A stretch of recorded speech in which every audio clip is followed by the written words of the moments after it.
Bonjour à tous, bienvenue sur Enzo TV, je suis Enzo Fukra et aujourd'hui nous nous retrouvons en salle pour une vidéo consacrée à l'échauffement. Alors pourquoi j'aborde ce sujet aujourd'hui? Tout simplement parce que premièrement vous avez été très nombreux à me demander de le traiter, et deuxièmement je vois encore trop de pratiquants qui négligent totalement cette phase qui est hyper importante, qui fait partie intégrante de votre entraînement, qui est l'échauffement. Alors soit ils commencent directement leur série effective, leur entraînement à proprement parler, sans échauffement, ou alors quelques séries barres à vide ou quelques roulements d'épaule. Vous allez me dire c'est mieux que rien, mais c'est pas du tout ça les amis. Donc voilà le pourquoi de cette vidéo aujourd'hui. Dans un premier temps, nous allons voir les bénéfices physiologiques, qu'est-ce que vous avez à y gagner de bien vous échauffer. Et deuxièmement, je vous donnerai un protocole d'échauffement très simple que vous pourrez reproduire avant vos séances. Ce protocole, c'est celui que j'utilise, celui que je préconise pour mes clients. Donc je ne dis pas que c'est le meilleur du monde, mais jusqu'à maintenant, je touche du bois, ça m'a réussi. J'ai été très peu blessé, je n'ai qu'une seule blessure. Donc voilà, écoutez, on va commencer de suite. Qu'est-ce que vous apporte un bon échauffement les amis? Alors dans un premier temps, au niveau des tendons, il faut savoir que bien s'échauffer va donner de l'élasticité à vos tendons. Des tendons élastiques, ce sont des tendons qui risquent moins d'inflammation. L'inflammation du tendon, je vous rappelle, c'est la hantise, c'est une des hantises du bodybuilder, du culturiste, c'est la tendinite. Donc bien échauffés, les tendons sont plus élastiques et moins sujets aux tendinites.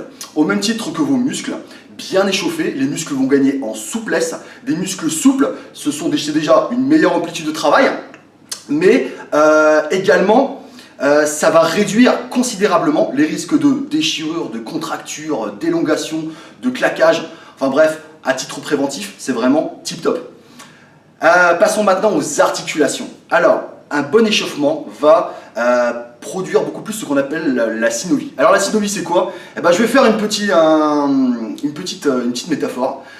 Imaginez-vous que la synovie est l'huile dans un moteur. C'est exactement la même chose pour notre articulation. C'est une huile qui, si on n'est pas chauffé, reste visqueuse, donc elle n'est pas très active. Donc qu'est-ce qui se passe? Si je ne m'échauffe pas et que je commence directement ma série effective, il va y avoir des frictions, des frottements, on va être un peu grippé au niveau de la mécanique, au niveau des articulations, très mauvais pour les articulations.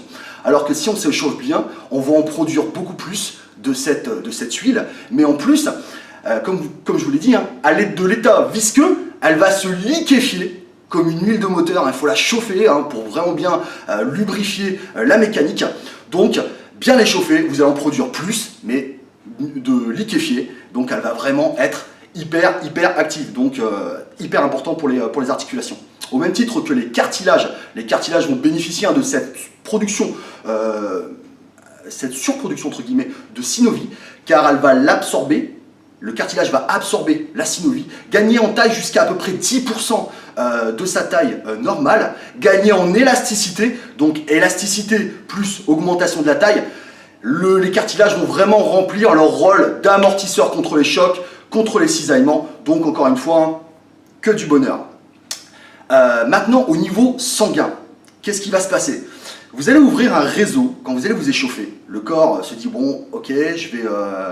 il a enclenché la première, il risque d'y avoir, il va y avoir du sport entre guillemets, donc je vais ouvrir les capillaires sanguins. Les capillaires sanguins, qu'est-ce que c'est? C'est les plus petits vaisseaux sanguins du système veineux, d'accord?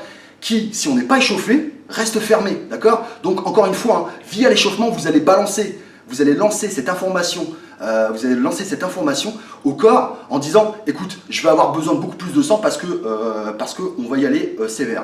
Donc ce réseau va s'ouvrir, vous comprendrez bien, si ce réseau s'ouvre, il va y avoir une meilleure vascularisation. Qui dit meilleure vascularisation dit meilleur transport d'oxygène, meilleur apport en oxygène, meilleur apport des nutriments au sein du muscle. Donc encore une fois, c'est vos performances qui vont s'en ressentir en l'occurrence et elles vont augmenter. Donc vraiment très important l'ouverture des capillaires sanguins. Ensuite, le système nerveux. Il faut savoir que le système nerveux, il y a des études qui ont montré que le système nerveux avait un rendement optimal aux alentours de 39 degrés encore. D'où l'utilité véritablement de monter la température du corps via l'échauffement. Par conséquent, il va y avoir une meilleure conduction, une meilleure transmission de l'influx nerveux qui va améliorer la qualité et la contraction musculaire. Ça tombe bien, c'est ce qu'on cherche. Donc encore une fois, le système nerveux va être boosté, D'accord? Meilleure contraction musculaire égale meilleure performance. Pardon. Donc voilà les amis, hein. Comme vous avez pu le voir, au niveau des bénéfices, c'est que du bonheur. C'est que du bonheur. Quant au protocole, alors j'arrive dans la salle, quelle est la première chose que je dois faire?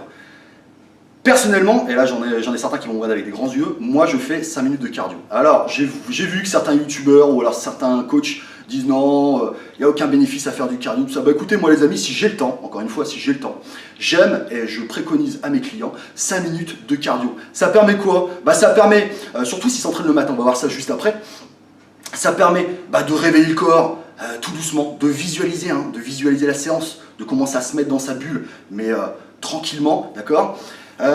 Si vous devez faire 5 minutes de cardio, utilisez plutôt du rameur ou alors de l'elliptique. Pourquoi?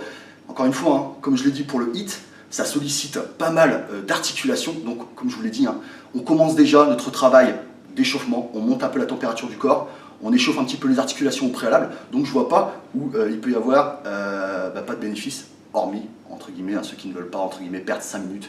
Mais moi, je vous conseille de faire 5 minutes de cardio. Encore une fois, utilisez des ergomètres où pas mal d'articulations entrent en jeu. Une fois ces 5 minutes passées, entre guillemets, hein, si vous ne voulez pas le faire, ne le faites pas.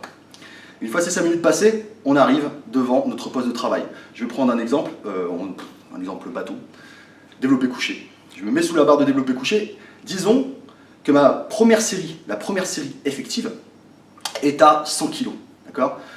Et bien, première série d'échauffement, je vais mettre 25%, d'accord? 25% de la charge, 25% de ces 100 kg. D'accord? Je me mets sous ma barre et là je vais effectuer 15 à 20 répétitions.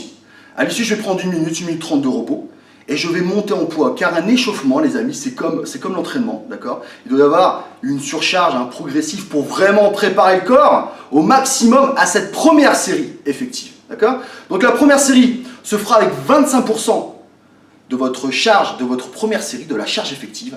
On fera 15-20 répétitions. La deuxième série d'échauffement, on fera 10 à 15 répétitions à 50% de la charge effective de votre première série. Toujours 1 minute 30 de repos. Et la dernière série, celle qui va vraiment booster le système nerveux, on va monter à 75% de la 75% de la charge de votre première série. Décidément, je bafouille aujourd'hui, c'est peut-être un peu la fatigue.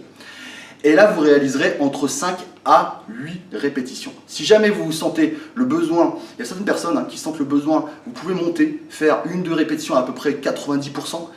Moi, je vous le déconseille, certaines personnes le font. C'est vraiment si vous sentez que vous êtes pas hyper échauffé. Donc vous avez vu, protocole très simple.